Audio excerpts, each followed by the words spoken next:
Est-ce que l'Église peut le dire? Ils me feront la guerre, mais ne me vaincront pas.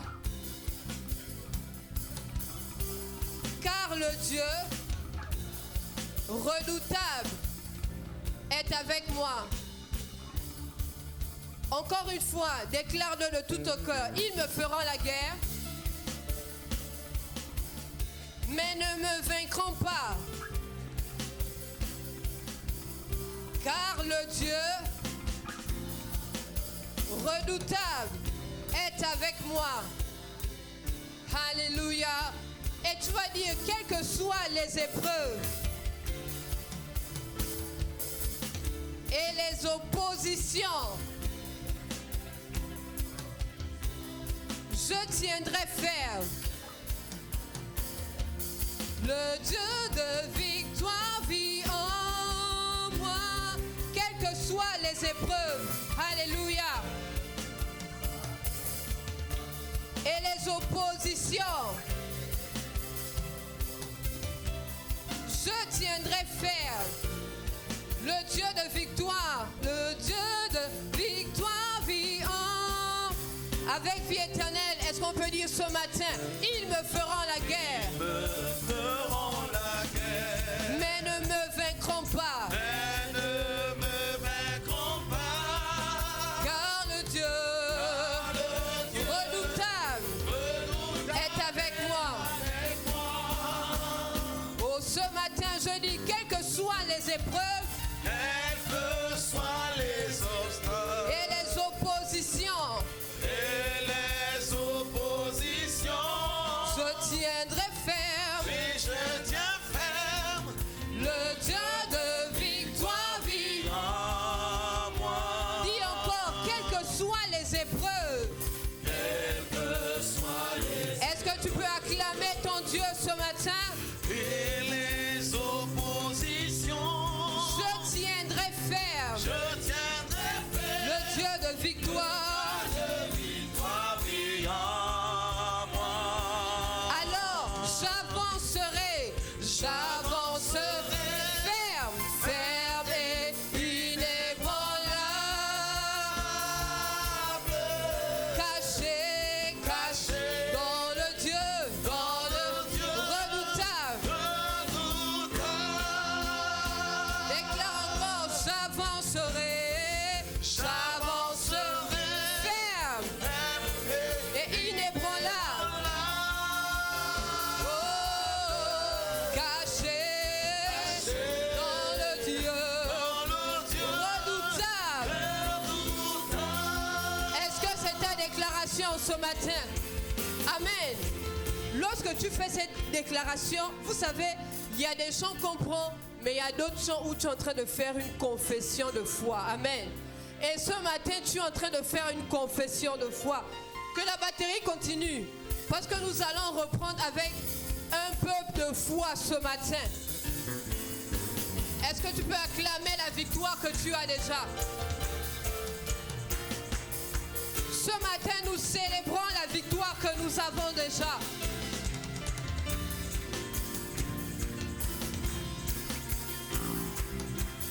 Alléluia. Nous disons, ils me feront la guerre. Ils me feront la guerre. Mais ne me vaincront pas. Mais ne me vaincront pas. Car le Dieu redoutable, redoutable est avec moi. Alléluia. Quelles que soient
les inébranlables ce matin. Par le Dieu redoutable. Est-ce que tu peux encore bien acclamer? Dis inébranlable. Oh, je suis. Seigneur, c'est ma confession ce matin. Inébranlable. Par le Dieu redoutable. Encore une fois, avec la batterie seulement, inébranlable. Je suis inébranlable. Est-ce que le Seigneur a son armée ce matin? Par le Dieu redoutable. Monte encore un peu plus haut, que l'armée du Seigneur dise. Oh, je suis. Alléluia, inébranlable. Par le Dieu redoutable. Alors, est-ce que tu peux acclamer, pousser des cris de joie ce matin? Est-ce que tu peux acclamer pour ton Dieu? Oh, Seigneur, nous déclarons que quelles que soient les épreuves, oui, Seigneur, nous sommes inébranlables, fondés et enracinés en toi, parce que tu es notre victoire. Alléluia. Oh, j'avancerai. Ferme et inébranlable. Inébranlable. Caché dans le Dieu redoutable. Moi j'avancerai. Ferme et inébranlable. Oh, caché dans le Dieu redoutable. Une dernière fois de tout ton cœur. J'avancerai. Ferme et inébranlable. Caché dans le Dieu redoutable. Alléluia. Est-ce que nous pouvons acclamer notre Dieu ce matin? Merci pour ta sécurité ce matin. Merci Seigneur de raffermir notre foi. Parce que nous sommes cachés en toi Jésus. Nous sommes cachés en toi le Dieu puissant. Nous sommes cachés en toi le Dieu puissant. J'avancerai. Faire.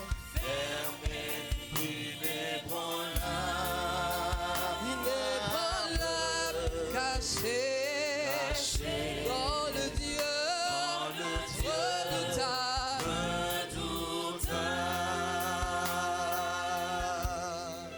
Et nous proclamons ta toute puissance ce matin, Jésus. Seigneur, nous ne sommes pas cachés dans un nom. Nous ne sommes pas cachés dans un fétiche. Nous ne sommes pas cachés, Seigneur, dans une relation que nous pouvons avoir. Mais nous sommes cachés dans le Dieu redoutable. Nous sommes cachés dans le Dieu tout-puissant. Et nous sommes assurés que si nous sommes cachés en toi, nous avons la victoire. Seigneur, ta parole dit que ton nom est pour nous une tour forte et le juste se réfugie en toi. Seigneur, nous sommes tes justes ce matin et nous nous réfugions dans le Dieu tout-puissant. Merci parce que tu es notre victoire. C'est pourquoi nous proclamons ce matin que tu déplaces les montagnes pour nous. Seigneur, tu nous caches dans la vallée et tu nous préserves du danger au nom de Jésus.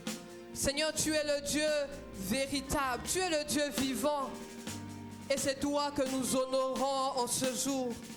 Reçois nos louanges, reçois notre adoration et reçois nos acclamations ce matin.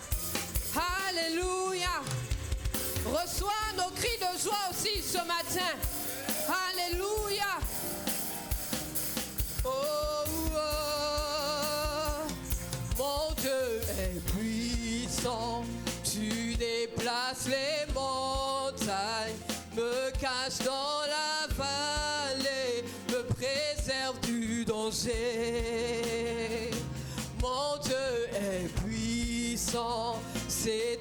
qui me guéris, toi qui me fortifies, tu règnes éternellement. Est-ce que c'est ton Dieu qui est puissant ce matin? Pendant que vie éternelle monte d'un temps, est-ce que tu peux bénir le Seigneur parce qu'il te cache dans la vallée, il te préserve de toute forme de danger. Il te guérit de toute maladie. Seigneur, merci parce que tu es notre Dieu. Oh, est-ce que tu peux acclamer ce Dieu puissant ce matin? Mon Dieu est puissant, tu déplaces les montagnes, me caches dans la vallée, me préserve du danger. Mon Dieu est... Tu déplaces les montagnes, me caches dans la vallée et me préserve du danger. Mon Dieu, tu déplaces les montagnes, me caches dans la vallée et me préserve du danger. Et nous allons dire encore, mon Dieu est puissant, c'est toi qui me guéris, toi qui me fortifies, tu règnes éternellement. Mon Dieu, c'est toi qui me guéris, c'est toi qui me guéris, toi qui me fortifies, tu règnes éternellement. Oh mon Dieu, c'est toi qui me guéris, toi qui me fortifies, tu règnes éternellement. Mon Dieu est puissant.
Tu es puissant, avec la batterie, vivant dans ma vie, vivant, tu es puissant,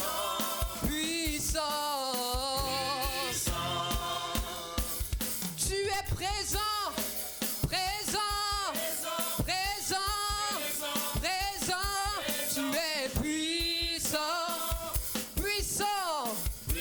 avec le peuple, redoutable,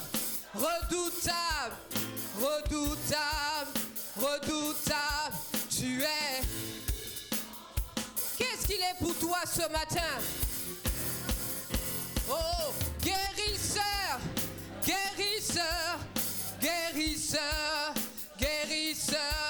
tu es puissant. Il s'appelle El-Jireh, pourvoyeur,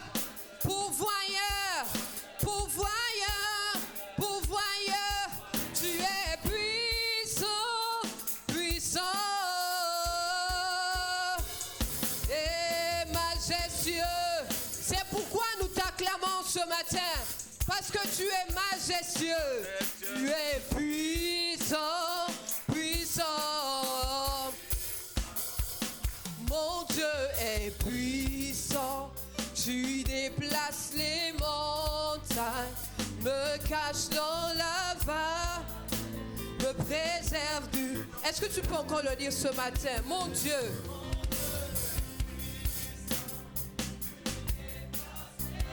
Me cache dans la vallée, me préserve du danger. Mon Dieu, mon Dieu. Il déplace les montagnes, me cache dans la vallée et me préserve du danger. Alléluia. Est-ce que tu peux dire à ton frère, mon Dieu est puissant? Présente ton Dieu à quelqu'un ce matin. Mon Dieu s'appelle Jéhovah Jireh. Il s'appelle El Rapha. Présente ton Dieu et dis-lui, mon Dieu est puissant. De toutes les situations que j'ai traversées, c'est lui qui m'a délivré. Il ne m'a pas abandonné jamais. Il a toujours été avec moi. Mon Dieu est vivant. Mon Dieu est puissant. C'est pourquoi ce matin, je peux pousser des cris de joie à sa gloire. Mon Dieu est fidèle. Mon Dieu est fidèle. Oh, fidèle. Fidèle. Fidèle. Fidèle. Tu es puissant. Puissant. Fidèle. Fidèle. Fidèle. Fidèle. Tu es puissant.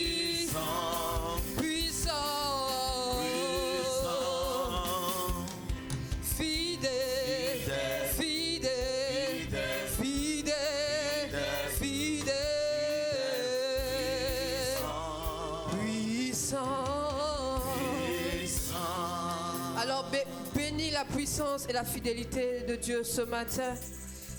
Célèbre, si tu veux acclamer, acclame, parce que notre Dieu est fidèle, il est puissant, il est celui qui vit en nous et il est celui qui combat pour nous.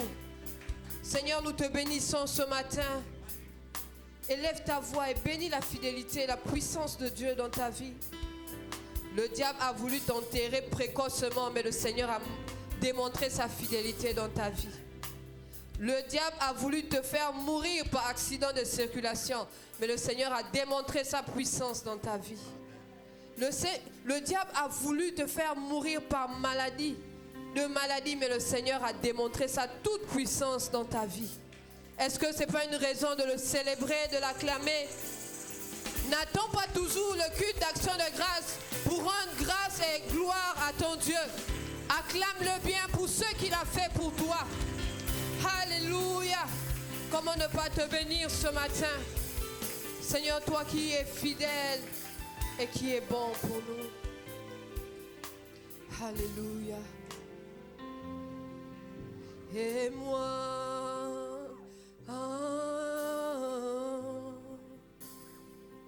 j'ai tant besoin de toi.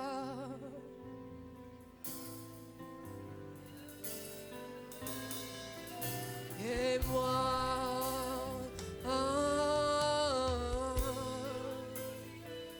je suis perdu sans toi.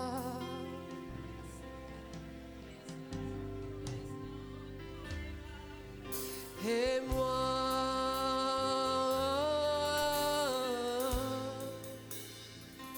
j'ai tant besoin de toi.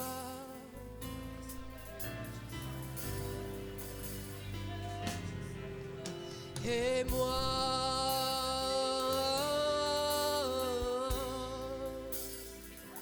je suis perdu sans toi. Le pasteur Élise, elle disait souvent, il y a des personnes qui n'ont besoin que de Dieu pour réussir. Peut-être que toi tu as ton nom, peut-être que tu as tes relations, mais moi je n'ai que Dieu pour réussir.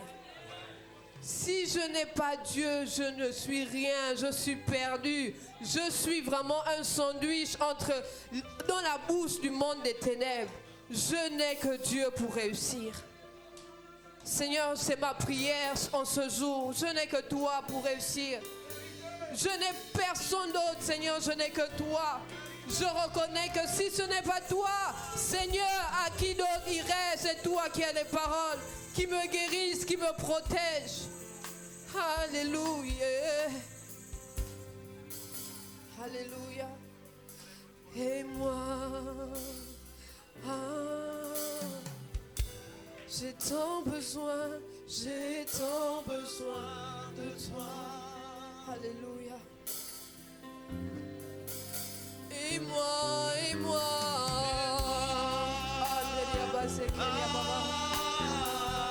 je suis perdu sans toi. Je suis perdu sans toi. Et moi,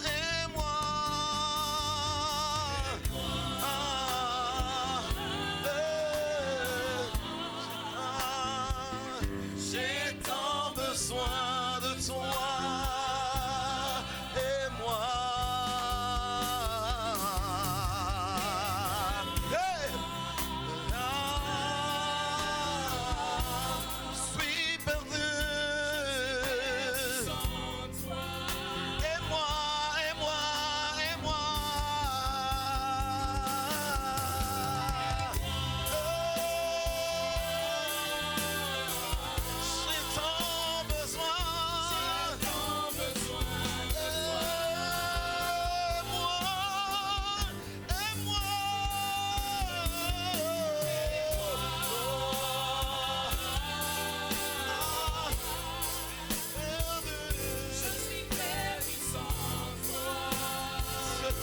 Je respire, ce air que je respire,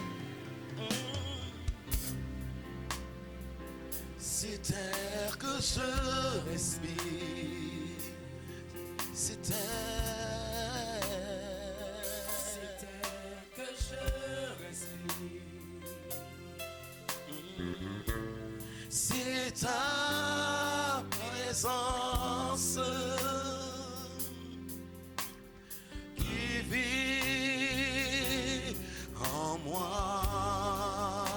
Ce pain de chaque jour,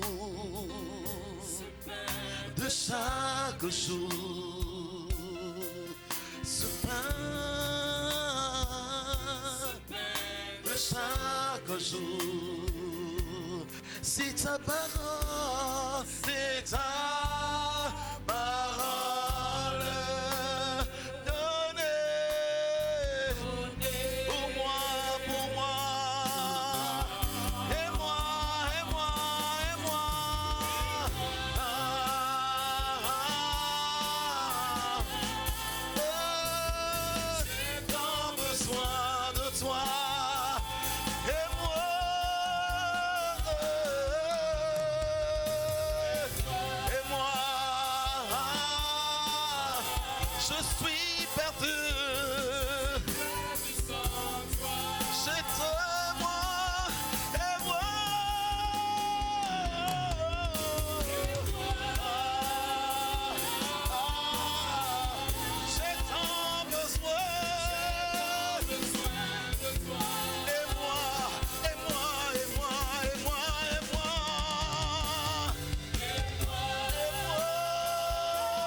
Quand je traverse l'angle de la vallée de la mort, j'ai tant besoin.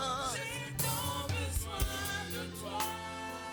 Lorsque l'adversité se présente devant moi, j'ai tant besoin. J'ai tant besoin de toi. Même lorsque tout va mal, Seigneur. J'ai tant besoin de toi. Crée à nouveau une soif nouvelle dans mon esprit de ta présence. J'ai tant besoin de toi.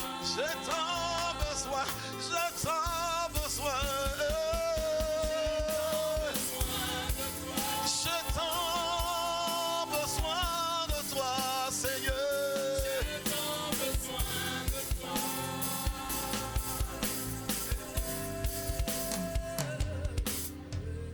C'est mon cri ce matin, Seigneur. Tu as dit heureux ceux qui ont faim et soif de la justice, car ils seront rassasiés. Sans toi, nous ne pouvons rien, Seigneur.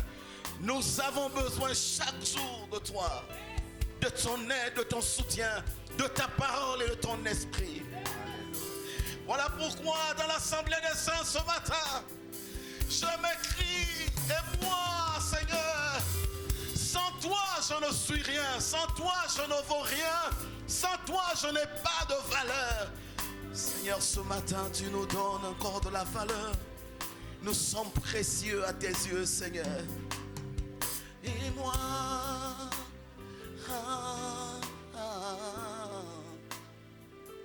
j'ai tant besoin de toi pour réussir, Seigneur, sur cette terre. Je dis encore, et moi,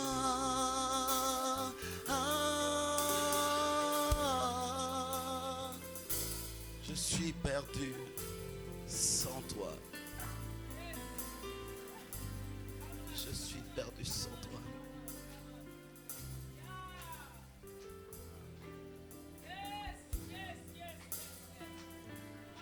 Lina yaria babari andere soriama.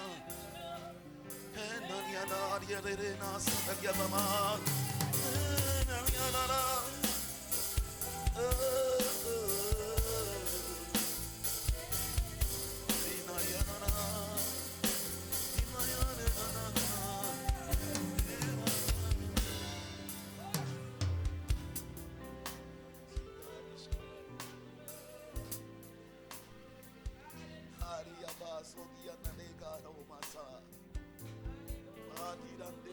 Sadia Hamazumaka. Oh Maria da Bashanda Rima Sanda Wakamana. Hariere Masaria Mama. Hakenia Noro Soria Nabariere. Enania Seria de Maria.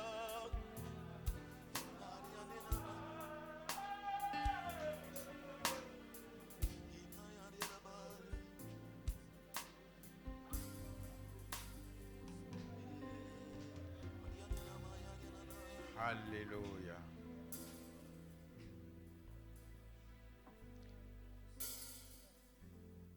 Disons ceci ensemble.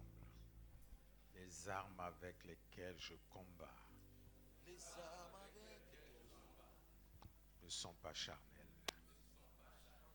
Elles sont puissantes par la vertu de Dieu à renverser les forteresses. Trois choses demeurent: la foi, l'espérance et l'amour. Bien-aimés,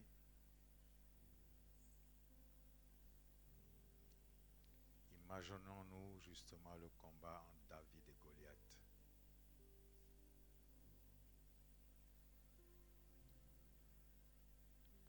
Goliath, ce Philistin, s'est dressé contre le peuple de Dieu. Mais David a choisi l'arme qui lui avait été révélée. 3 pierres. Nous avons pour appui le Père, le Fils et le Saint-Esprit dans notre combat. Et il est évident que nous ne pouvons que gagner le combat. La victoire est là.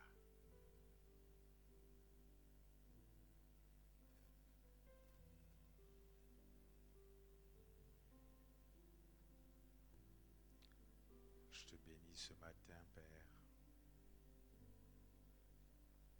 parce que tu nous rassures que tu es avec nous tous les jours.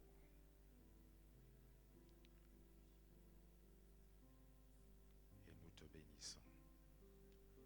Nous allons passer à la confession du jour avant que le message nous soit livré. La Bible dit dans Éphésiens 2, verset 10, car nous sommes son ouvrage, ayant été créés en Jésus-Christ pour de bonnes œuvres que Dieu a préparées d'avance afin que nous les pratiquions. Je crois en cette parole. Voilà pourquoi je déclare que je suis l'œuvre de Dieu en Jésus-Christ pour de bonnes œuvres. Ma vie a été façonnée par Dieu pour le meilleur et rien que pour le meilleur. Je suis mandaté pour accomplir ma destinée avec assurance parce que je connais mon histoire, qui je suis et mon passé prophétique. J'ai été recréé dans la santé divine, dans la prospérité et dans la victoire. Je marche tous les jours dans la voie que Dieu a prédestinée pour moi.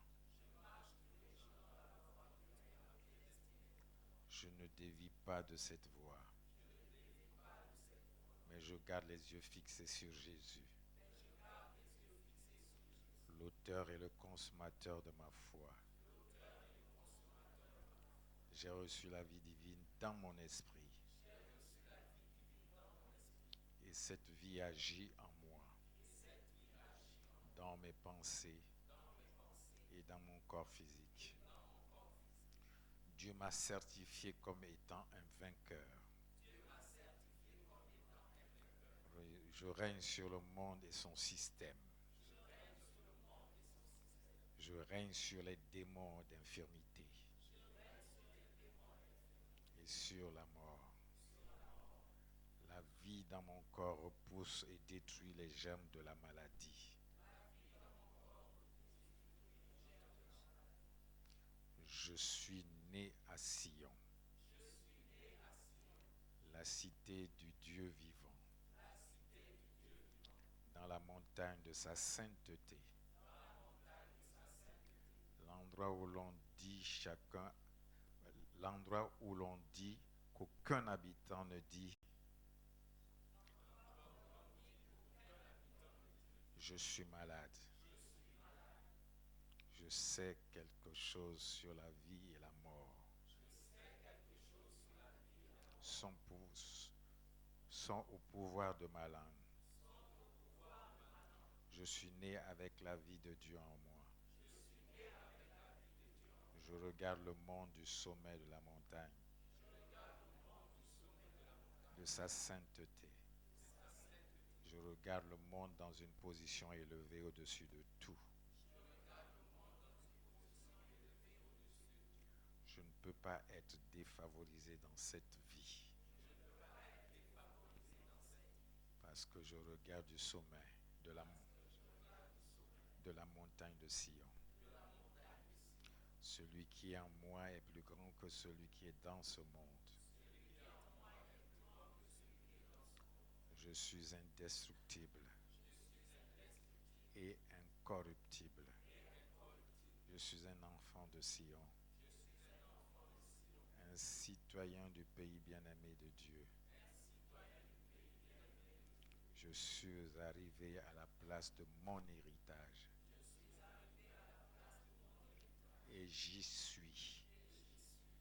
La maladie, c'est du passé. La pauvreté, c'est du passé. La vie, la paix et le repos m'appartiennent maintenant et pour toujours.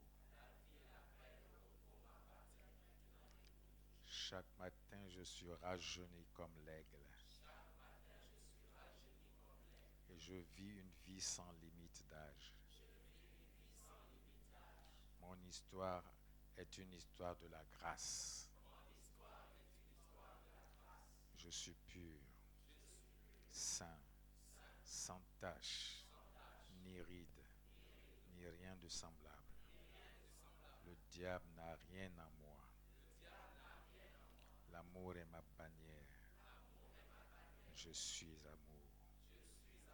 Merci Jésus. Acclamons ces paroles.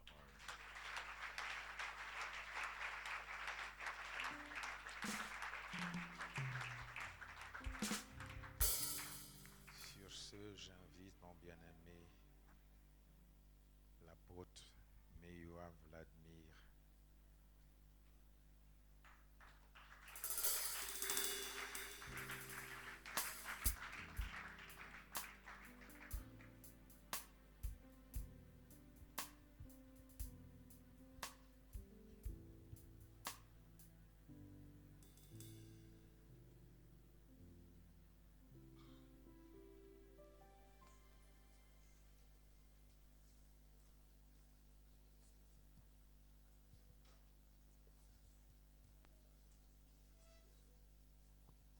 Je vous salue tous dans le puissant nom de Jésus. Père, nous te remettons ces moments. Saint-Esprit, conduis-nous dans toute la vérité. Dispose nos cœurs à recevoir ce que tu as prévu. Je tais toute sagesse humaine, toute intelligence humaine, tout raisonnement humain qui voudrait s'inviter lors du partage de ta parole, Père. Au nom puissant de Jésus. Amen.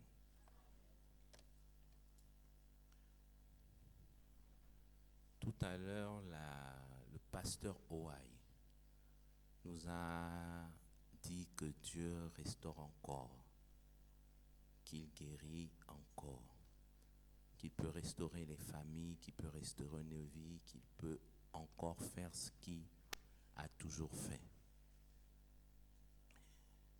Le prophète d'Isambou, tout à l'heure, rappela à Dieu qu'il n'a que Dieu, qu'il n'a que Jésus. Il n'a personne d'autre que Jésus. Et c'est le cas pour nous tous. Parce que la base de notre vie, c'est l'intimité, notre relation avec Dieu, avec tout ce qui constitue cette relation. Dimanche dernier, Dieu nous a fait grâce de comprendre que dans la plénitude de sa révélation dans nos vies, que nous avons appelé le savoir ou le savoir et le savoir-faire, ça veut dire la prière, la méditation de la parole, les révélations, les miracles, tout ce que Dieu peut faire avec nous dès l'instant où on a accepté Jésus dans notre vie et on l'a reçu comme sauveur et sauveur personnel, que pour toute cette vérité, toute cette puissance en nous n'est rien si elle ne se manifeste pas de façon convenable et selon la sagesse divine dans le monde réel, dans la vie réelle, la vie au quotidien. Ça veut dire que au-delà de tout ce que Dieu a mis comme dépôt dans notre vie, que ce soit dans le foyer, vous aimez votre épouse, vous aimez votre époux selon, vous priez, le fondement de votre vie, c'est la parole de Dieu. La prière est votre quotidien. Le Saint-Esprit vous dirige, mais quand vous serez confronté aux tensions, aux frustrations dans le couple, c'est le comportement, c'est la parole bien choisie qui va permettre de restaurer, de sauver le couple. Et Dieu nous l'a rappelé dimanche, que ce soit dans le monde professionnel, que ce soit avec nos enfants, quel que soit l'environnement. Cette semaine était une semaine riche au niveau de l'église de la Nouvelle Alliance. Jeudi, nous avons eu un culte d'échange. C'est le pasteur Mateki Rebecca qui a dirigé et nous avons échangé sur la parole. Nous avons partagé en fonction du texte, c'était Genèse 23. Et chacun est intervenu pour édifier le peuple. C'était très intéressant, riche, et nous sommes sortis de là encore plus enrichis. Ce n'était pas une prédication solennelle.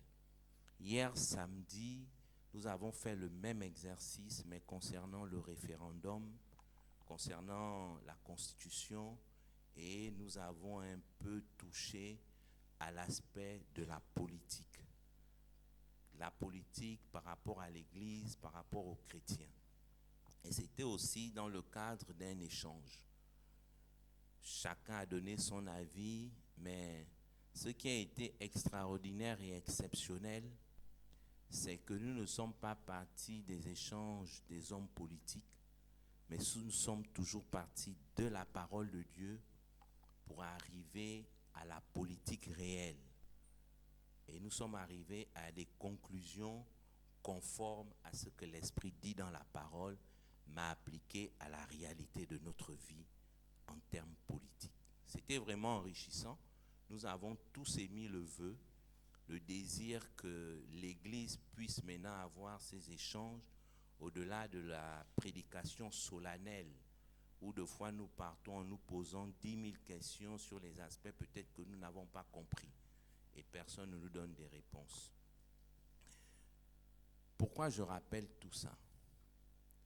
Parce que si vous prenez le culte de jeudi et les chants et la rencontre d'hier, ça s'appelle la communion fraternelle.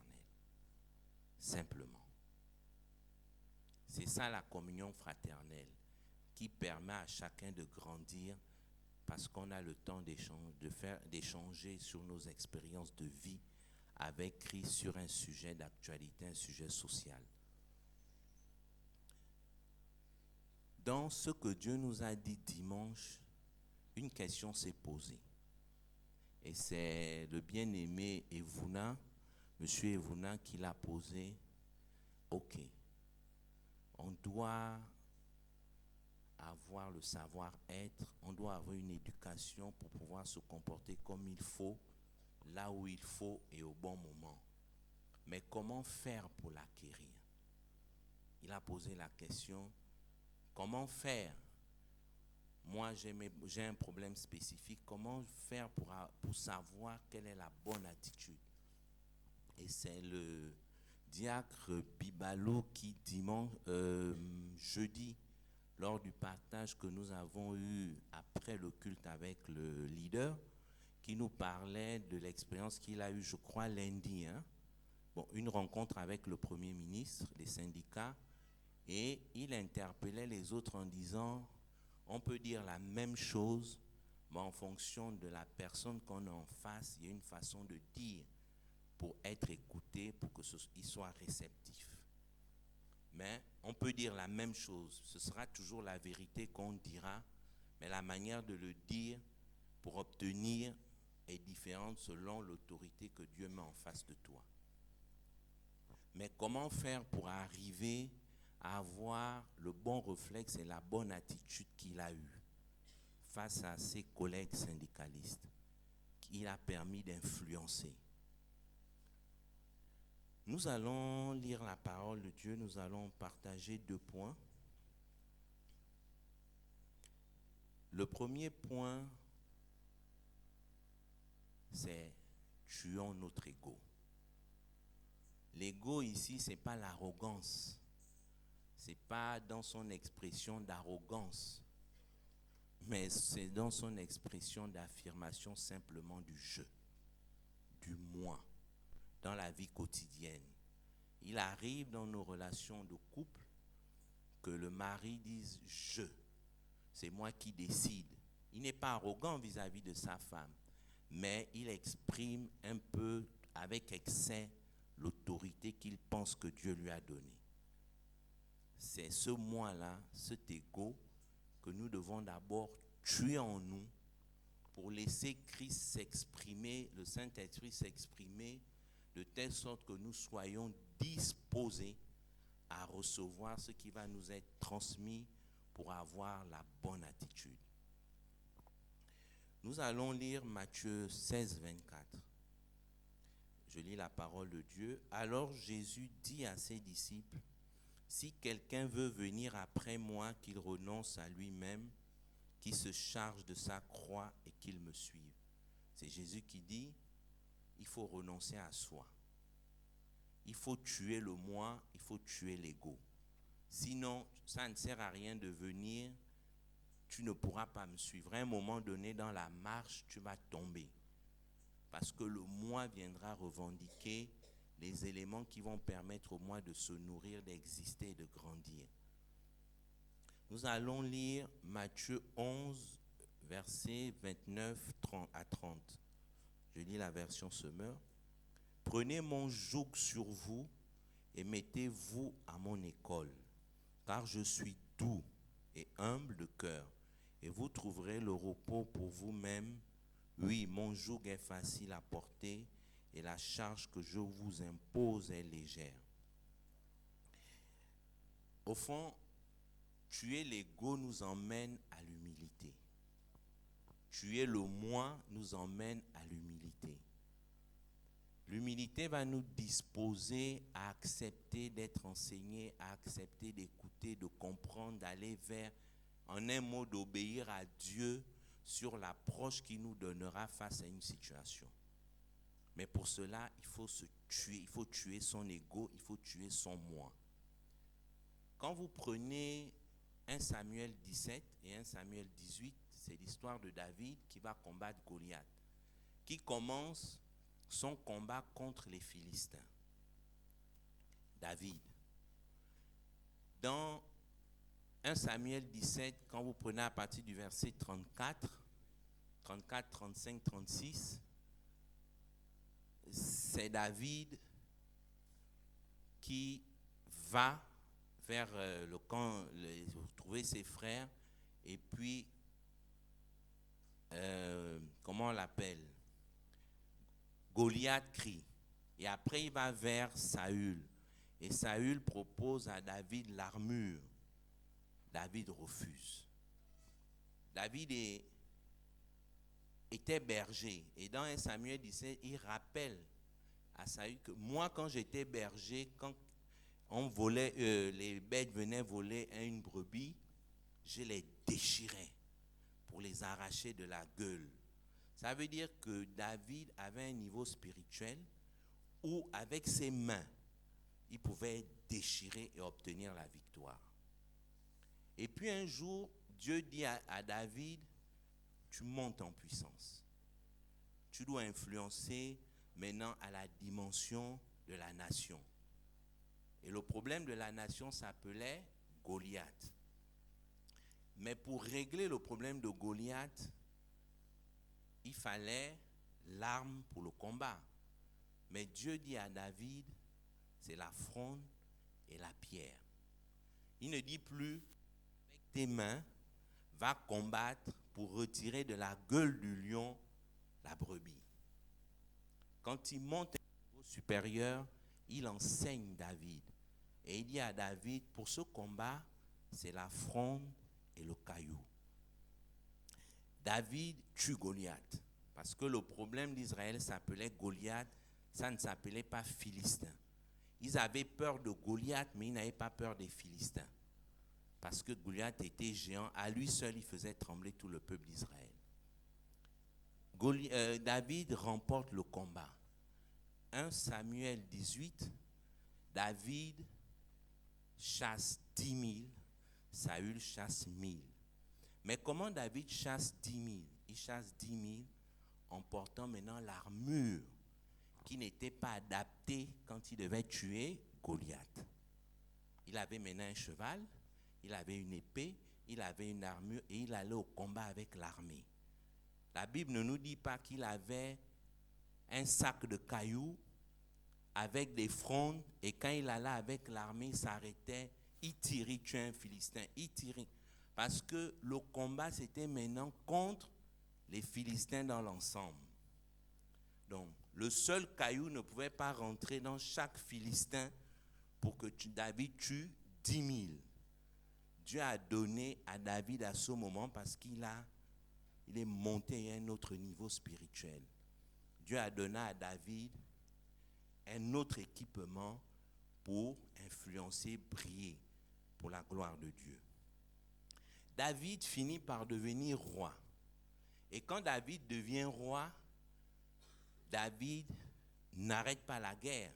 Il continue la guerre. Mais Dieu maintenant met à côté de David un général, Joab. Il est parti du berger qui gagnait par ses mains. Il est passé par Goliath, qu'il a tué avec la fronde. Il a allé tuer ses 10 000 avec l'armure et il a continué le combat avec un Joab.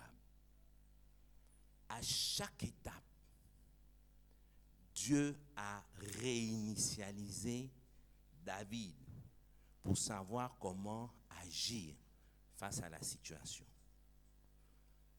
Dieu ne pouvait pas réinitialiser David si David n'était pas humble. Et les psaumes nous révèlent le cœur de David.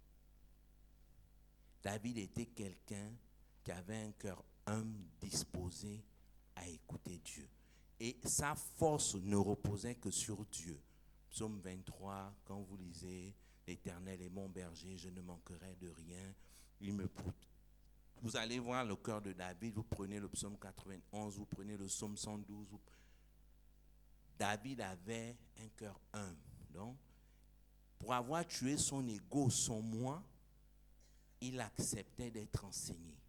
Et il gagnait chaque combat à chaque niveau où Dieu l'emmenait. Nous, les niveaux, ça peut être notre couple, ça peut être nos rapports avec nos enfants, ça peut être là où Dieu nous a positionnés, ça peut être tout. Mais c'est dans notre marche avec Dieu. Et à chaque étape, on doit se réinitialiser. Dieu doit réinitialiser quelque chose en nous. Moi, je fais la politique. J'ai fait sous Omar, j'ai fait sous Ali, je fais sous le Cétri. Mais, puisque je suis chrétien et que je lis les signes que Dieu envoie, pour la période de la transition, Dieu a dû me reformater. Parce que je ne peux pas faire la politique comme je faisais sous Omar, sous Ali. Même si on pouvait dire que j'étais bon, mais je ne suis plus bon pour le nouveau défi. Amen. Donc je dois tuer mon moi, ma fierté politique, pour laisser Dieu me reprogrammer, pour que je sois une bénédiction pour la période de la transition. Et quand on passera un régime civil, il devra encore me reprogrammer pour que je sois une bénédiction. Et c'est comme ça dans notre vie. Donc si nous voulons acquérir cette éducation sociale, ce savoir-être, il faut d'abord tuer l'ego. Les femmes sont mieux placées pour le comprendre parce que nous les hommes, on leur manifeste beaucoup notre ego, on l'affirme dans le foyer quand elles veulent s'exprimer, quand elles veulent contribuer, quand elles veulent améliorer la vie du foyer. Le jeu de l'homme s'affirme et ça ralentit beaucoup de choses. Souvent, c'est quand les problèmes arrivent qu'on trouve le chemin de l'humilité. Dieu nous dit aujourd'hui, première condition, tuons le moi. Le moi ne nous dispose pas à apprendre. Le moi ne nous dispose pas à accepter le changement. Soyons humbles dans notre marche avec Dieu. Soyons humbles dans nos rapports avec les autres. À chaque étape de notre vie, autant soit peu que ce soit Dieu qui nous emmène à une autre dimension, il va nous reformater pour nous donner de nouvelles armes et agir différemment. On l'a vu avec David, de berger à roi. Il n'a pas utilisé les mêmes armes, la même méthode. Dieu a toujours reprogrammé David et il a toujours eu des victoires. Amen. C'est important. Parce que quand vous prenez le coup de libération, vous prenez le processus dans lequel nous sommes, nous constatons qu'il y a eu le coup de libération, on a eu les raisons du coup de libération. L'Église a célébré pour X ou Y raison. Et l'ancien Dieu, quand il est intervenu en septembre, les premières prédications, il nous disait qu'on aura des désillusions parce que Dieu va nous montrer que l'euphorie, là, il faut tomber, il faut baisser ça. Il faut demeurer dans la prière et à l'écoute du Saint-Esprit. Et il y a eu le gouvernement, il y a eu beaucoup d'événements qui nous ont frustrés, qui nous ont emmenés à confesser même CTRIX. Je ne vais pas dire, on ne fait pas la politique ici. On a mis CTRI et puis on a ajouté un parti. Nous, chrétiens, nous avons eu ces réactions. Mais la vérité, c'est que si nous avons tué notre ego et que nous nous disposons, chaque étape va nous reformater. Chaque incompréhension va remettre en question le schéma qu'on avait pour demander à Dieu pourquoi cette situation, et on deviendra quelqu'un d'autre. La personnalité de l'Église aujourd'hui doit être adaptée à la période de transition. Le comportement de l'Église aujourd'hui, des chrétiens, doit être adapté à la saison dans laquelle Dieu nous a mis. On ne doit pas avoir les mêmes réflexes, les mêmes comportements qu'avant le 30 août. C'est illogique. Parce que ce qui était dans notre cœur avant le 30 août nous a emmenés à la soif de la libération. Mais quand on est libéré, on ne peut pas avoir on peut pas toujours avoir la soif de la libération. Sinon, c'est à être dans une prison, les portes ouvertes, il n'y a plus de garde, tout le monde crie liberté, et puis on est assis là, on attend le bol de riz qu'on doit nous donner à midi. On se fait soi-même prisonnier et on refuse de contribuer au plan de Dieu. Donc, la première condition. Dans les couples, c'est pareil. Vous savez, je suis souvent gêné par nous les hommes parce qu'on écoute très peu les cris de cœur de nos femmes. Mais grâce soit rendue à Dieu, Dieu leur a donné la capacité d'avaler beaucoup. Sinon, on aurait tous divorcé. Si nos femmes décidaient de réagir au quart de tour, là, tous ici, on serait divorcés. Mais elles avalent. Et la femme a cette capacité parce qu'elle est humble de cœur. Elle est amour. Dieu a mis ça comme un élément de base dans son cœur, qu'elle soit chrétienne ou non. Et ça permet à la femme de s'adapter aux situations et d'adapter le comportement qu'elle doit avoir à la situation, autant soit peu qu'elle veut sauver son couple, qu'elle veut éduquer ses enfants. Mais nous les hommes, nous avons tendance, surtout quand nous sommes chrétiens, à spiritualiser le mariage, à spiritualiser la vie du foyer, à tout réduire au culte de la famille, éduque l'enfant selon la voie qu'il doit suivre, réciter les versets, prêcher l'évangile. Mais ces enfants-là ont deux fois besoin juste de jouer avec papa. Ils n'ont pas besoin que papa vienne dire « Mathieu a dit ». Ils veulent juste des jours où ils disent « Papa, je t'aime ». Papa leur dit « Je vous aime ». Ils rigolent, ils prennent la tomate, ils versent sur papa. Ils ont juste besoin de ça.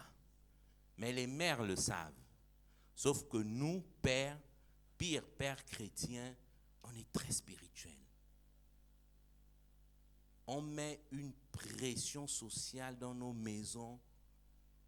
Si ce n'était pas que nos femmes étaient chrétiennes là, elles se seraient laissées séduire par des hommes dehors. Parce que dehors, elles auraient eu un épanouissement social. Et après, elles seraient redevenues, elles venir à la maison vivre l'épanouissement spirituel. C'est la réalité. Pourquoi? Parce que l'homme tue difficilement le moi. Il enterre difficilement le je. Un jour, j'ai fait une expérience dans mon foyer. Moi, j'ai initié un projet. Et puis, j'ai dit à ma femme d'initier le même projet. Par définition, je ne contrôle pas les projets que ma femme mène. J'attends qu'elle vienne, on discute, on corrige. Je veux tuer dans mon couple le sentiment de la supériorité. Je vais du principe qu'elle est dotée d'une intelligence, d'une sensibilité qui permet à ce qu'elle conduise quelque chose, et si elle est bloquée, elle vient, on en discute. et vice-versa. Et à l'époque, moi j'aimais, par définition, je dis toujours nous. Quand il s'agit d'un problème lié à mon couple ou d'un projet. Même si c'est moi qui fais tout de A à Z, je dis nous. Et puis, ma femme n'avait pas encore été formatée. Ah, et puis je lui disais que tu sais, si tu dis je, on n'est pas un couple. Même spirituellement, on aura du mal à être un. Tu ne vas pas le comprendre, mais tu verras qu'il y a des choses où il y aura la résistance. Même si tu as pris ton salaire, même si tu es allé à la boutique, tu as pris la voiture ou la carte grise en ton nom, tu as mis ton carburant, quand quelqu'un arrive et dit c'est beau, tu dis ah, comme mon mari et moi avons choisi, on a dit la même chose. Parce qu'on est un. Même si tu es debout seul dans le magasin, en esprit, on est ensemble. Donc quand tu choisis là, c'est pas que tu tiens compte de mon avis que quand tu vas emmener, je peux dire c'est pas beau. Donc moi aussi je dis c'est beau. Amen. Mais ça, il faut tuer l'ego. C'est la condition sine qua non pour déjà rentrer dans ce processus-là. Il faut tuer le je. Il faut mettre le nous dans le foyer. Il faut mettre le nous en entreprise. Nous, Jésus et moi. Il ne faut pas dire chef, je connais. Il faut dire chef. J'ai peut-être pas encore eu affaire à ce problème, mais le Dieu que je prie, je vais réussir. Amen. Dès que le moi va mourir, on pourra être disposé à la suite. Donc, à acquérir un savoir-être, une éducation sociale, à s'épanouir. Beaucoup, je suis l'actualité et quand je discute avec certaines personnes, aujourd'hui, ce qui fait feu, c'est l'infidélité des femmes. Sur les réseaux sociaux, on les humilie, on dit tout ce qu'on veut. Et pourtant, les hommes sont champions dans ça. Et puis, je disais à quelqu'un, si la femme trouvait son compte dans le foyer, pas seulement sexuellement, parce que le sexe est la fin d'un processus chez la femme, mais c'est le début d'un processus chez l'homme. C'est une condition pour aimer sa femme. Il aime, mais le sexe vient confirmer. Mais la femme, c'est comme une récompense. Elle sublime son homme quand elle va s'offrir à lui. Parce qu'il y a eu des éléments qui l'ont réconforté et construit sa personnalité. La vision est différente. Et la personne me dit, mais l'homme a du mal à pardonner l'infidélité de la femme. Je lui ai dit non. L'homme pardonne l'infidélité plus que la femme. Mais le problème de l'homme, il a du mal à reconstruire. Parce que l'homme, quand il va dans l'intimité avec sa femme, il se projette toujours. Et il va toujours projeter l'image de l'homme avec qui vous avez couché dans tous les actes que vous allez poser. Toutes les positions que vous ferez, il verra cet homme vous le faire. Donc, c'est difficile qu'il reconstruise son foyer. À cause de quoi? L'ego. À cause du je. Ce que la femme n'a pas, elle va pardonner. Elle va se relever. Elle doit se reconstruire parce que ton acte a remis en question la confiance en soi chez elle. Mais quand Christ va réveiller cette confiance en soi, elle va se battre pour son foyer. Et je dis, tu vois, c'est la différence. Mais sinon, le pardon, là, on donne.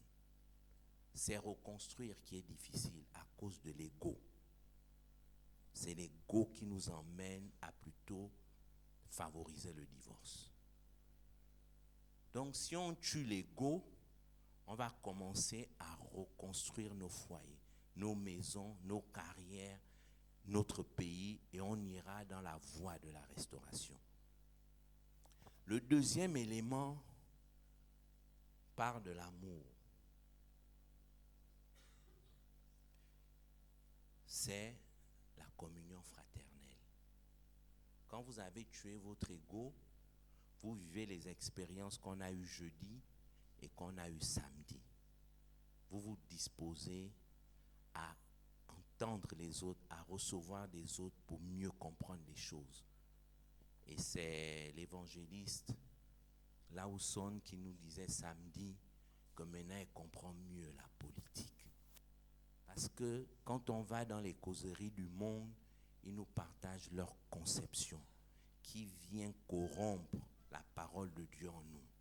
Et quand on a eu cet échange fraternel, que la communion fraternelle a permis, elle a corrigé son logiciel. Elle est plus disposée à consulter Dieu pour la politique. Et elle me disait en sortant, je n'irai plus battre campagne pour ma sœur. Elle a échoué, c'est fini. Maintenant, ce que je comprends là, je ne peux plus aller battre campagne pour battre campagne. C'est ça, non, évangéliste? C'est le fruit de la communion fraternelle. Mais il n'y a pas de communion fraternelle sans amour. C'est impossible. Le leader nous a cité la foi, l'espérance, l'amour. L'amour est au-dessus de tout. L'amour, c'est magique.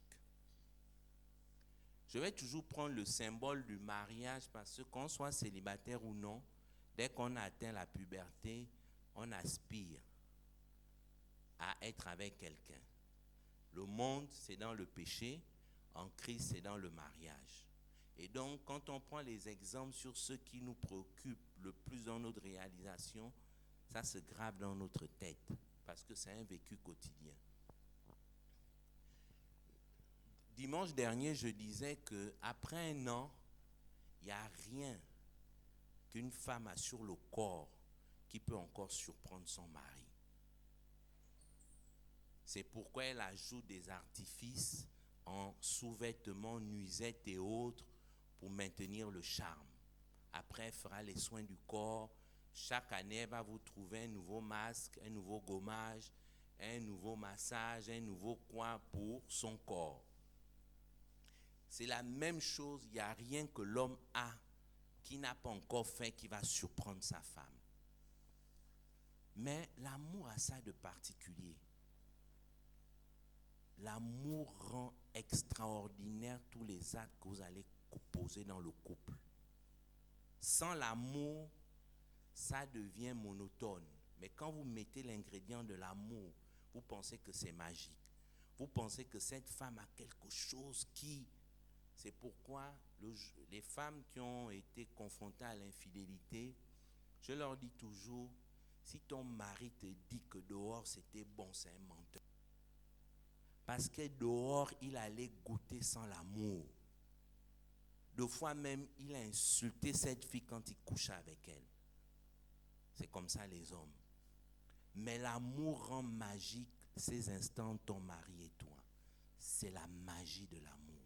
C'est pourquoi il faut d'abord être amour pour essayer, quel que soit ce qu'on voudra construire dans le cadre social.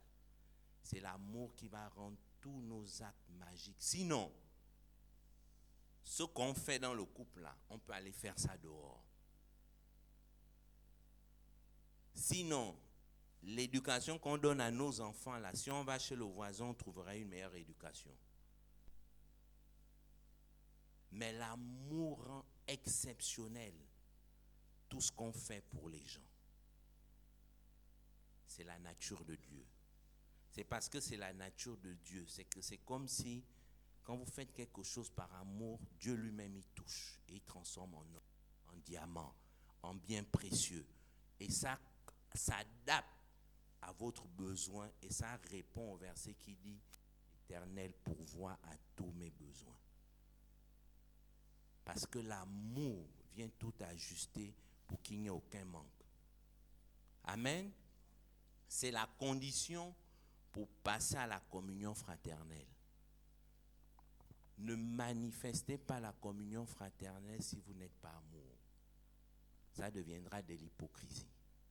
Après, ça deviendra le Congo-ça. Ça deviendra les préjugés. Ça deviendra l'envie et la jalousie. Et ça va diviser l'Église. Si vous n'aimez pas Monsieur Meyoua, priez pour que Dieu mette l'amour dans votre cœur avant de commencer à fréquenter. Amen. Ce n'est pas un péché. Vous avez déjà dit à Dieu que cet homme m'énerve, mais guérit mon cœur.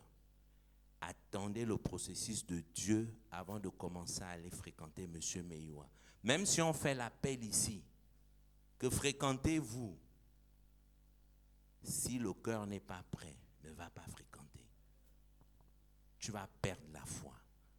Tu vas faire rentrer la jalousie, l'envie, tout ce que tu veux. Et ces choses nous ont divisés ici.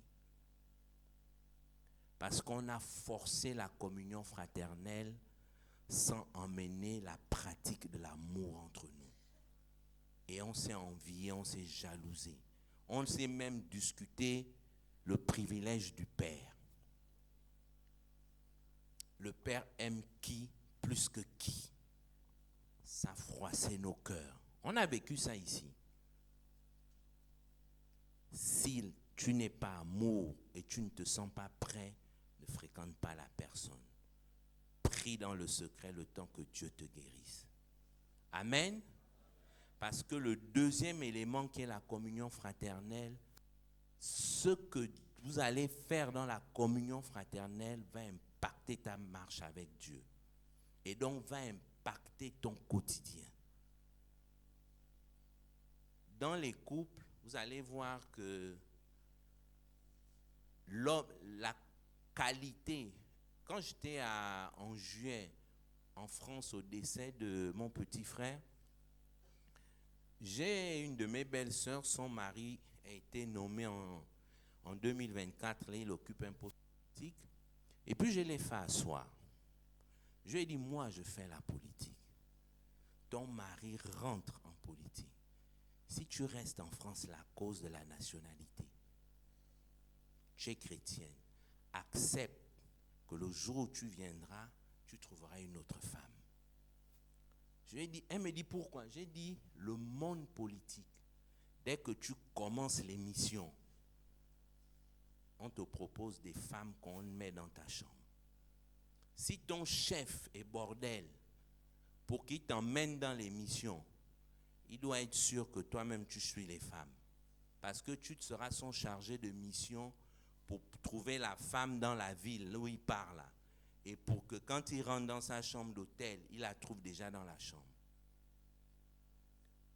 J'ai dit, tu ne peux pas laisser ton mari seul vu le milieu qu'il a décidé de fréquenter.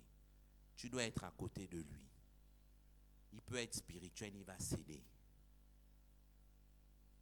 Moi, la grâce que j'ai eue, c'est Christ, mais c'est que dans toutes mes actions politiques, j'ai été le leader. Sur le terrain, il n'y a jamais eu quelqu'un au-dessus de moi. Donc, c'est moi qui dictais le comportement. Et quand on a fini le buffet à 21h, parce que moi, j'ai toujours exigé que toutes les équipes, on prenne le petit déjeuner ensemble et en fin de journée, on fasse un point. Mais on doit prier avant tout. Que tu crois en Dieu, tu ne crois pas en Dieu, c'est moi le boss. On fait ce que moi j'ai dit. Et moi, c'est Christ. Et à 21h pile, je me déconnectais du groupe. Parce que c'est quand la nuit arrive là, vous veillez, la fraîcheur frappe, que tu te rends compte que dans la délégation, il y a une fille là, et tu appelles le bon petit pour dire, tiens les clés de ma chambre, gère. Donc j'ai dit à ma belle-sœur, il faut rentrer, tu vas perdre ton foyer. Ce n'est pas que ton mari veut te tromper, mais le milieu où il allait a des règles et des pratiques. S'il n'est pas ferme, et si tu n'es pas à ses côtés, il va céder. Elle me dit, mais on ne m'a jamais expliqué ça comme ça. J'ai dit, Dieu fait tout bien en son temps. Aujourd'hui, il veut te le dire. Prends l'avion, va retrouver ton mari. Laisse-moi l'histoire de la nationalité française là. Tu n'auras pas de nationalité au ciel.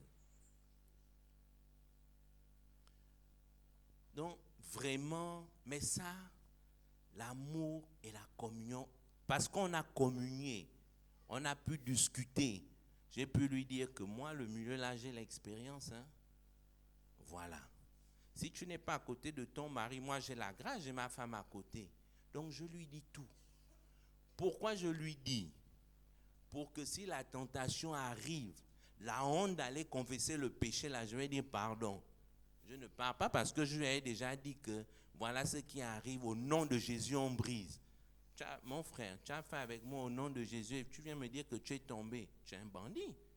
Comme je ne veux pas vivre ça, je dis tout à ma femme. On a fini la réunion, il y a eu tel. Je remarque que tel est un comportement. Tous mes mannes, à l'époque où il venait de perdre sa femme, on s'est retrouvés quelque part. Et il a rendu un témoignage. Il a dit, ma femme regardait toutes mes sorties. Et quand je rentrais, c'est elle qui me disait, tel ne t'aime pas. Fais attention à tel t'est favorable. Il dit, quand je l'ai perdu, j'ai perdu la personne qui m'a faite. Amen. Amen. L'amour et après la communion fraternelle nous permet cet échange d'expériences qui nous protège. C'est pourquoi c'est important la communion fraternelle. Laissons nos préjugés. On ne va pas se juger, s'accuser. X ne voulait pas que M. Meyoua voie ses enfants, que ses enfants disent bonjour, qu'ils viennent. C'était à l'époque où on était ignorant, où on a été peut-être mal enseigné pendant l'intention de nous détruire. Mais c'est comme ça qu'on avait été enseigné. Aujourd'hui, Dieu nous dit, transition, régime civil après, Gabon nouveau. Il nous dit aussi, changez dans vos comportements pour être dans le Gabon nouveau. Ce n'est pas un hasard qu'on est en train de vouloir changer la constitution, mais que Dieu interpelle l'Église sur son savoir-être, sur l'éducation sociale, sur la façon de matérialiser la vérité de l'Évangile dans le monde réel. Ça correspond à la nouvelle constitution. Parce que la nouvelle constitution viendra changer aussi nos comportements. Dès qu'elle sera promulguée, nous tous là, il y a des choses qui vont changer dans nos journées. Qu'on l'accepte, qu'on ne l'accepte pas. Mais comme Dieu n'a pas fait une nouvelle constitution, il n'a pas fait une nouvelle Bible. On a la même Bible. Il nous dit, quand je prends dans cette Bible, voilà ce qui vous manque. Changez-la. Continuez à prendre possession du Gabon nouveau. Parce que l'Église doit influencer. Hier, je disais dans mon intervention, je disais ceci, si l'Église, après la transition là, n'arrive pas à influencer les nominations, n'arrive pas à influencer les choix économiques, on est échoué dans le coup de libération. Si ce sont ceux qu'on connaît qui continuent à influencer, l'Église a échoué. Même si tous les 30 août on vient ici célébrer, on a échoué.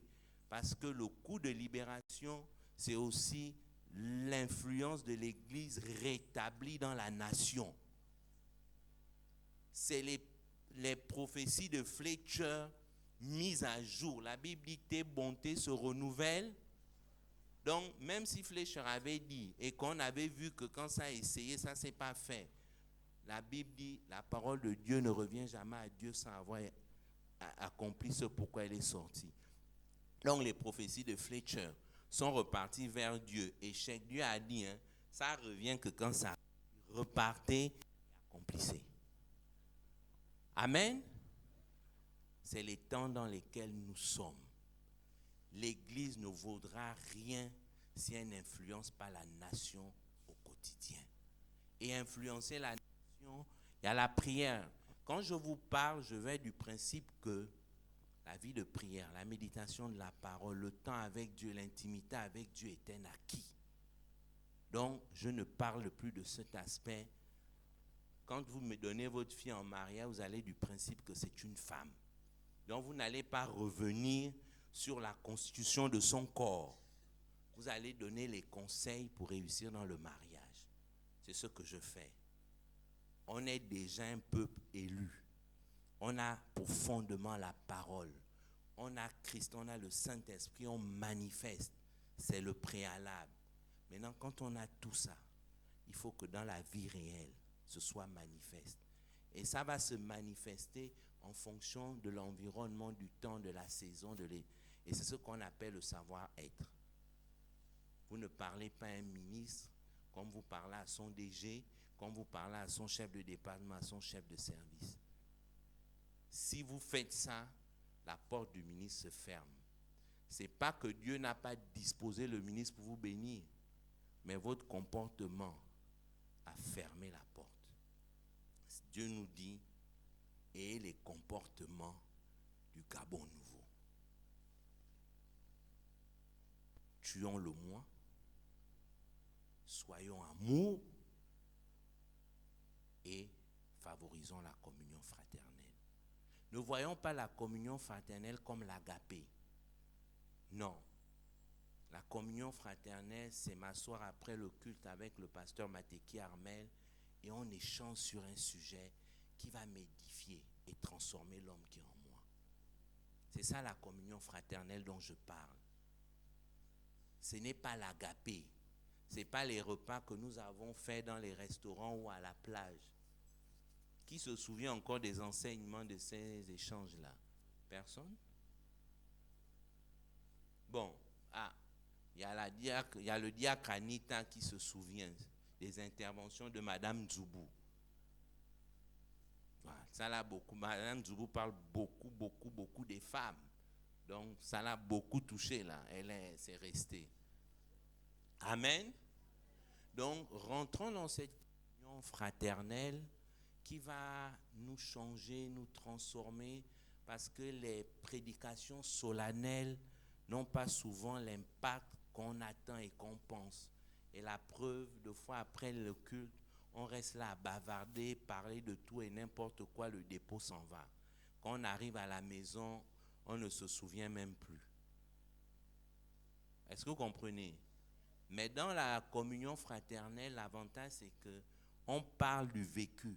Les mots que je ne peux pas utiliser ici, quand on parle à deux, on utilisera ces mots-là. Et donc ça va mieux s'ancrer dans nos vies. Amen. C'est important. Le Gabon nouveau, le processus politique, Dieu aussi est en train de faire la même chose dans l'Église. À la fin du processus, le jour où il y aura le nouveau président élu, nous aussi on est supposé avoir eu déjà les comportements qu'il faut pour maintenant influencer les 7 ans. Amen. Donc mesurons l'enjeu. L'enjeu de cet enseignement est national. L'enjeu de cet enseignement impactera la nation 7 prochaines années. Minimum. Parce que Dieu lui-même, il sait le temps qu'il s'est fixé pour définitivement établir le Gabon nouveau. Peut-être que nous ne serons même plus en vie. Le temps de Dieu n'est pas notre temps. Mais pour le temps où il nous gardera, influençons. Arrêtons de nous plaindre que c'est les autres.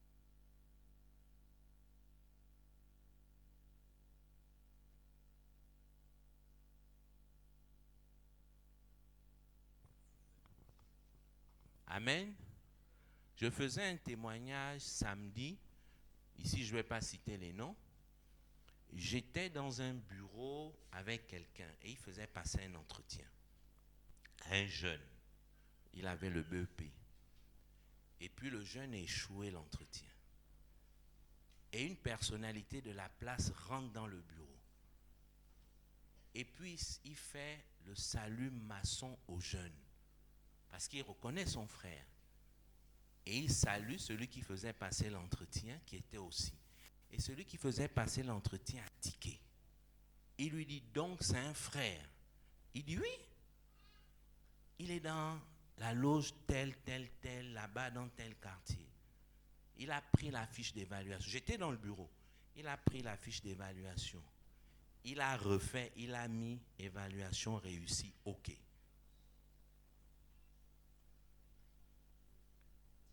Vous voyez, parce qu'ils partageaient les mêmes réalités. Et imaginez que le jeune n'avait pas retenu le salut maçon. Il aurait raté le poste. C'est parce qu'il savait comment on saluait un maçon pour se reconnaître qu'il a été identifié et qu'on a donné le poste. C'était chef comptable. Aujourd'hui, il est DGA d'une banque, niveau BEP. Et nous, les chrétiens, nous allons chasser les démons. Nous, les chrétiens, nous allons faire des veillées, on va proclamer, c'est bien. Mais dans la réalité de la vie, là, comment tu fais pour recommander l'ancien Djoubou qui a la compétence?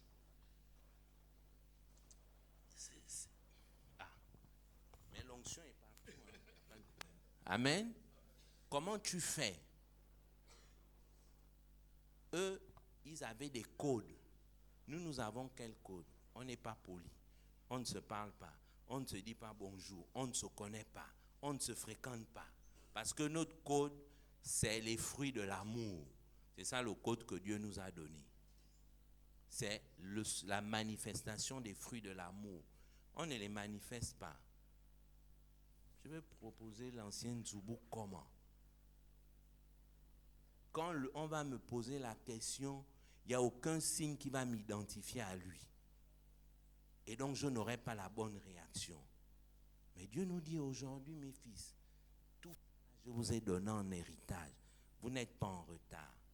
Maintenant, changez votre façon de faire pour reprendre possession de l'héritage que je vous ai donné. Le peuple d'Israël, ils ont fait Canaan, esclavage, Kaba, esclavage, n'est-ce pas? Donc, Dieu peut nous donner, mais à cause de notre comportement, on se retrouve encore en esclavage, non? Quand on a compris, il revient nous donner notre héritage, non? Voilà. Mais là, arrêtons ça définitivement. Donc, je nous exhorte, tuons l'ego, surtout nous les hommes là dans nos foyers. Devenons très humbles. Nos femmes ont beaucoup de frustration. Nos femmes, elles veulent pas que être en Christ soit une limite. Et quand elles voient les femmes du monde qui s'expriment dans tout, elles se disent, je ne peux pas faire à cause de Jésus, je ne peux pas faire à cause de Jésus. Mais l'homme que j'ai là ne m'encourage même pas à... Et puis elles se frustrent. Tuons l'ego. Redonnons à nos femmes la place qui est la leur. Moi, j'ai un principe simple. Moi, quand tu es de sexe féminin, employé chez moi, un domestique, 1, je n'aurai jamais ton numéro. 2, on ne discutera jamais de la maison. Quand tu es de sexe masculin, c'est la même chose avec mon épouse. J'ai dit, le diable existe. La femme ménage que tu vois là, tu ne sais pas si elle veut te remplacer. Donc, je ne veux pas échanger avec elle. Et une fois ma femme se retrouvait pour des soins en Afrique du Sud, et la femme de ménage me pose une question sur quelque chose à la cuisine. J'ai pris mon téléphone. J'ai appelé mon époux, j'ai dit, je te passe ta ménagère. Elle a parlé, elle a donné les instructions, elle dit, c'est fini. J'ai dit, rendez-moi mon téléphone. J'ai raccroché. Je ne dis pas à tout le monde de le faire. Il y a des hommes qui sont spirituels, puissants, qui peuvent résister. Mais moi, je suis fait de chair. Et de fois, on ne sait pas à quoi ces gens-là viennent travailler chez nous. Je préfère mettre des règles qui sécurisent mon foyer. Amen. Je préfère. Mais ça là, il faut être humble. Parce qu'on veut montrer à la femme que. Et on ne va pas accepter qu'elle ait autant d'autorité sur un domestique plus que nous. Et après, ça vient tuer le couple. On ne va pas remarquer que la femme de ménage venait au travail, que le truc était là, après ici, après ici, après ici. Et que quand le patron rentre à la cuisine, c'est là qu'il veut ramasser quelque chose à terre. Après, vous restez à la maison quand la femme de ménage est là et madame est sortie. Vous n'avez plus de rendez-vous dehors. Vous tombez. Amen. C'est juste un exemple. Donnons à nos épouses la place qui est la leur. On ne va pas mourir. L'ego là, quand ça meurt, ça nous fait du bien. On n'a plus le stress. Je vous dis, ça fait tellement de bien de voir sa femme jiguer à la maison, comme disent les enfants. Moi, je suis fier. Je le dis, je suis fier quand les gens arrivent, même quand les docteurs Edwin viennent chez moi. Ils peuvent vous le dire, docteur habite chez moi, je m'efface. C'est ma femme qui coordonne tout. Même docteur, quand il veut planifier l'organisation à la maison, c'est ma femme qui l'appelle. Il ne voit pas ça avec moi. Il voit ça avec la maîtresse de maison. C'est une règle établie. C'est elle, la patrona. Quand j'arrive à la maison, l'ego reste au portail, c'est elle, la patrona. Ça m'énerve, ça ne m'énerve pas, mais ça me sécurise. Amen. Mais ça, vous voyez, dans la communion fraternelle, c'est des choses qui vont nous enrichir. Hein? Je veux voir, regardez comment Madame Ouai, elle est très belle. Regardez l'éclat qu'elle a. Mais je veux qu'elle partage ça à une de ses sœurs que, maman, quand tu vois là, c'est à cause de ça. Fais, tu vas seulement voir. Regardez, Anita, elle est très belle.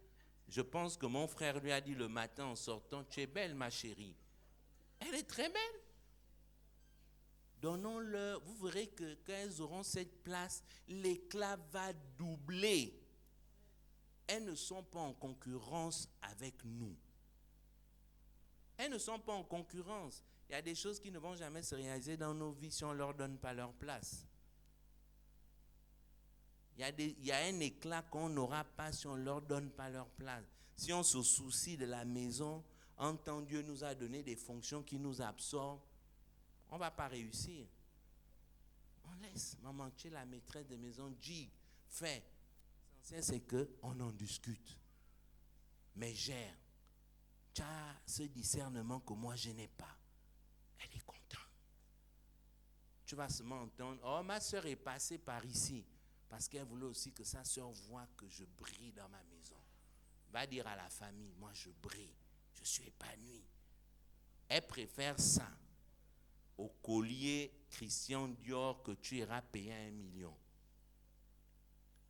Elle préfère être reconnue par les autres femmes comme quelqu'un qui brille dans son foyer que tout ce que tu vas emmener là. Mais la communion fraternelle va nous permettre de réparer tout ça assez rapidement pour que nous ayons des couples qui influencent les couples du monde. Pour que nos femmes ne luttent pas en permanence avec des désirs de la chair que nous-mêmes nous mettons en elles par notre attitude, notre ego. Donc tuons l'ego. Faisons croître l'amour de Dieu par la manifestation au quotidien et la communion fraternelle sera naturelle.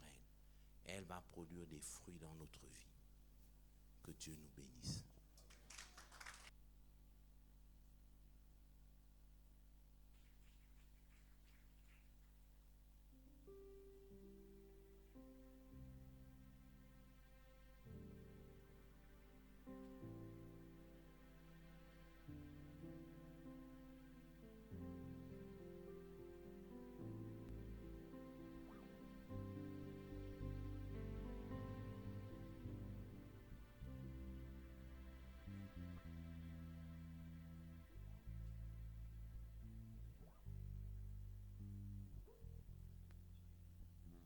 Alléluia. Je vais vous laisser un verset qui s'attache à ce qui a été dit. C'est dans Proverbe 22, 4. Ça dit ceci. L'homme humble se soumet au Seigneur. Il est récompensé par la prospérité, la considération et la longue vie. L'homme humble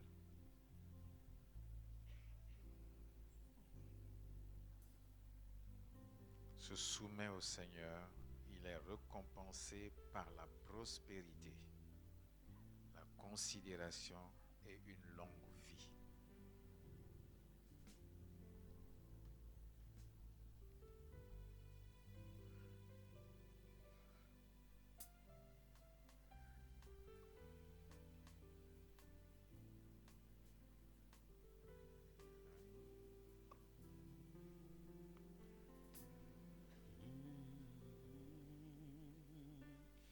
Entre tes mains,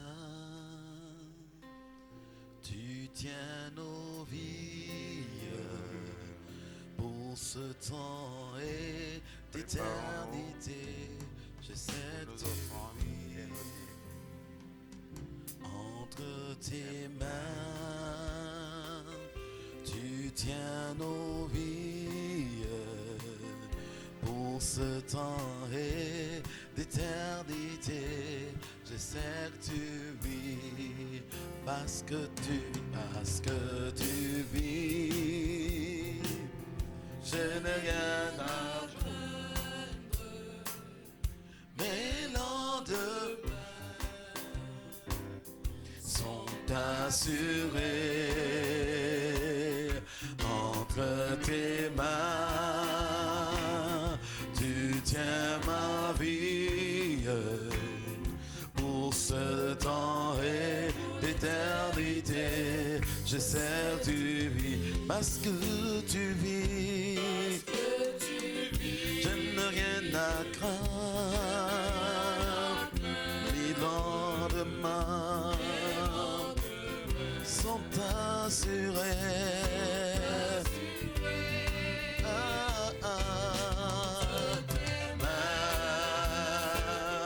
Tu tiens ma vie pour ce temps et l'éternité. Je sais que tu vis entre tes mains. Tu tiens ma vie pour ce temps et pour l'éternité. Je sais que tu vis parce que tu vis. Je n'ai rien à craindre. Mes lendemains sont assurés. Entre tes mains, tu tiens ma vie pour ce temps et l'éternité. Je sais que tu oui parce que tu vis. Je n'ai rien à craindre.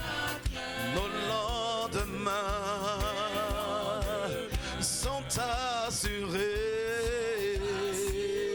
Entre tes mains, tu tiens nos couples pour ce temps et l'éternité. Oh, parce que tu vis, je n'ai rien à craindre. Oh, mes lendemains sont assurés. Entre tes mains, tu tiens pour ce temps et pour l'éternité. Oh, l'éternité.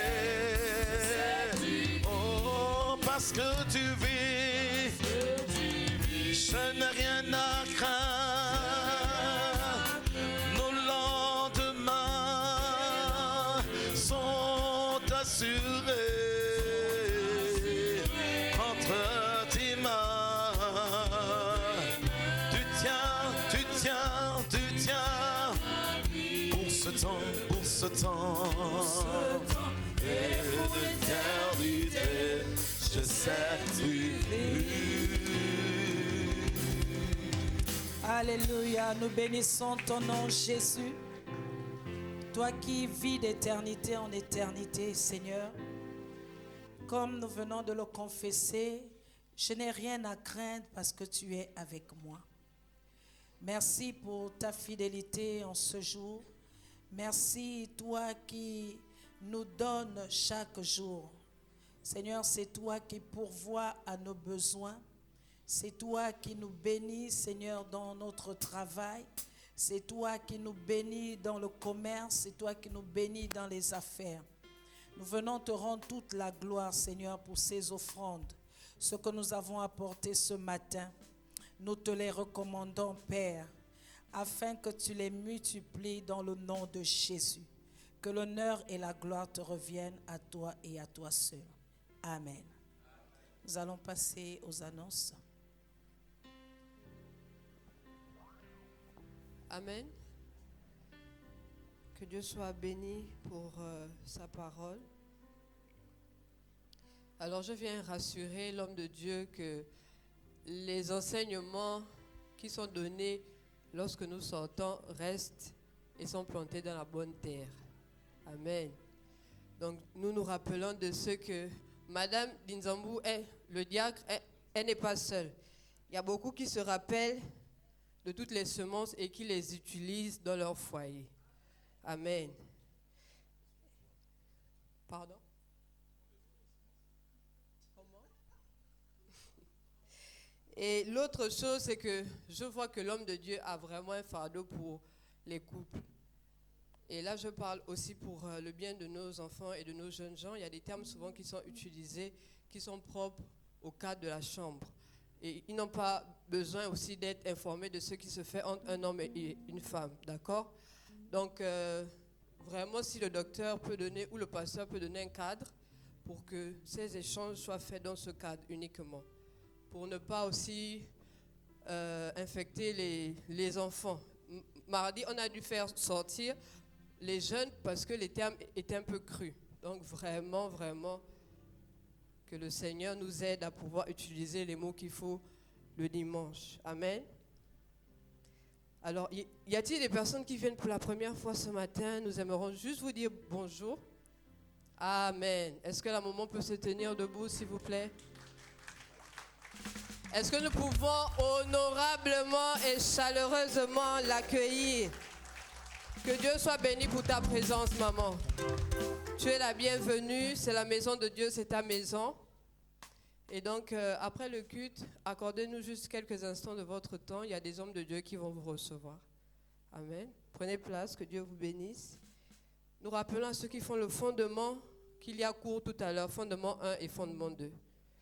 Donc, tous les étudiants sont priés de rester après le culte. Et pour les femmes, il y a un programme qui va avoir lieu le samedi 30 avec la responsable à partir de 10h.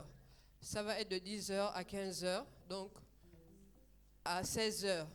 Donc, mettons déjà dans nos agendas que le 30 novembre, nous aurons un programme avec les femmes.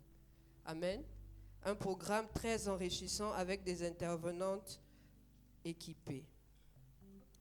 Je crois que c'est tout pour les annonces. Est-ce que le pasteur peut nous recommander la grâce de Dieu? Si nous pouvons nous lever.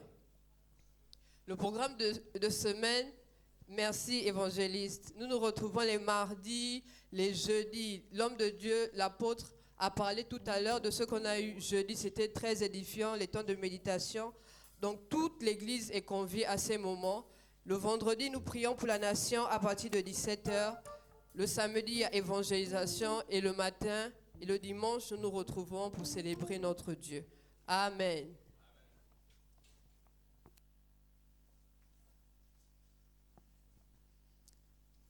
Nous allons nous quitter au travers de ce cantique, mélodie venue du ciel. Amen.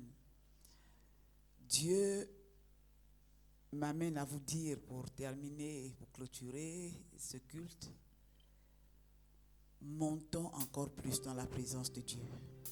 Amen. Notre paquet de bénédictions se trouve en lui. Alléluia. Nous ne sommes pas des êtres naturels. Nous sommes spirituels. Alléluia. L'église est spirituelle. Jésus a gagné l'église au prix de son sang. C'est terminé le naturel. Nous sommes spirituels.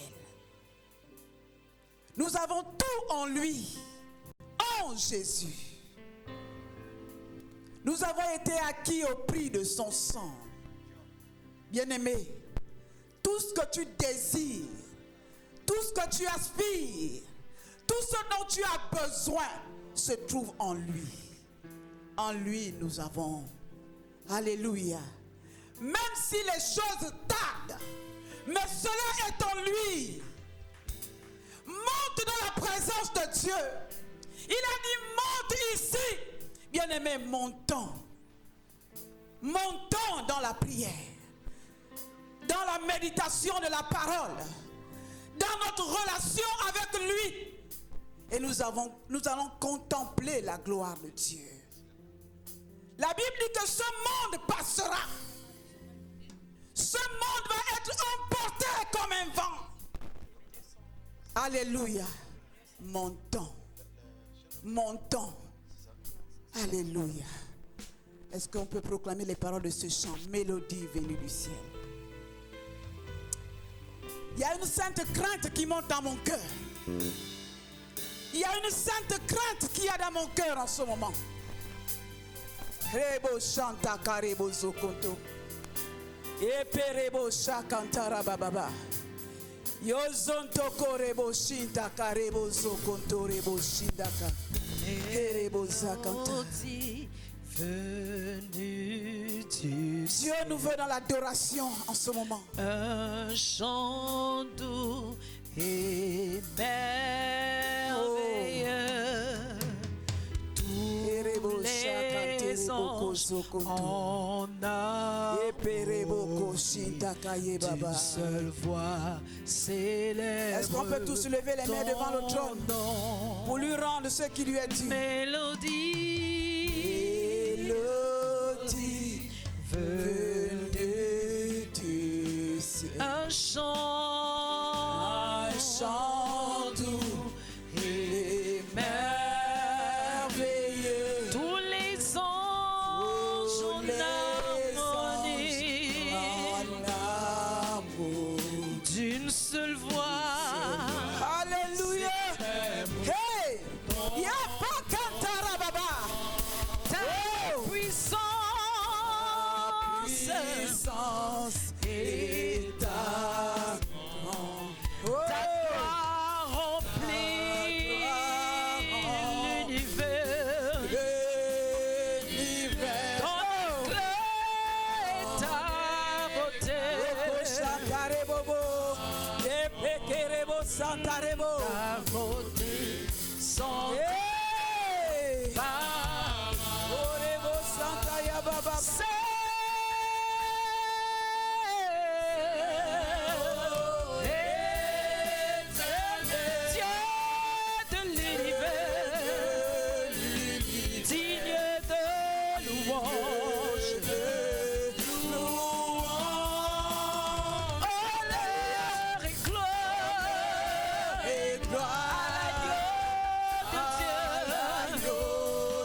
sur le trône, tu règnes à jamais.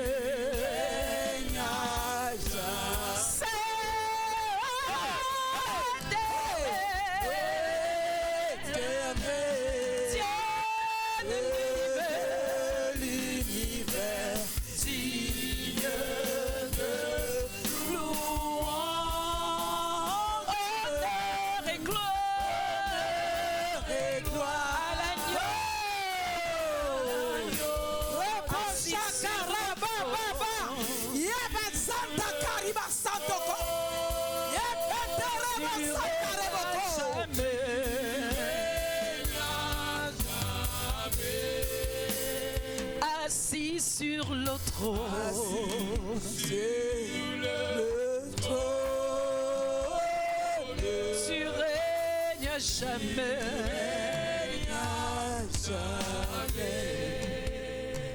Assis sur le trône, assis sur le trône, tu règnes à qu'on peut se tenir et dire, garde la foi au nom de Jésus. Bien-aimé, rassure ton frère, dis-lui, garde la foi. Garde la foi. Que ta foi ne défaille point. Crois en ton Dieu. L'Éternel est vivant. Celui qui combat pour toi est vivant. Il parle pour toi. Il parle pour ton compte. Là où les gens ne parlent pas de toi. Bien-aimé, Dieu utilise les bouches des gens pour parler pour toi dans le nom de Jésus. Alléluia. Il y a quelqu'un qui sait te recommander, c'est l'Éternel des armées. Alléluia. Il est vivant, ton Dieu. Amen. Ton Dieu est vivant. Ne perds jamais cela.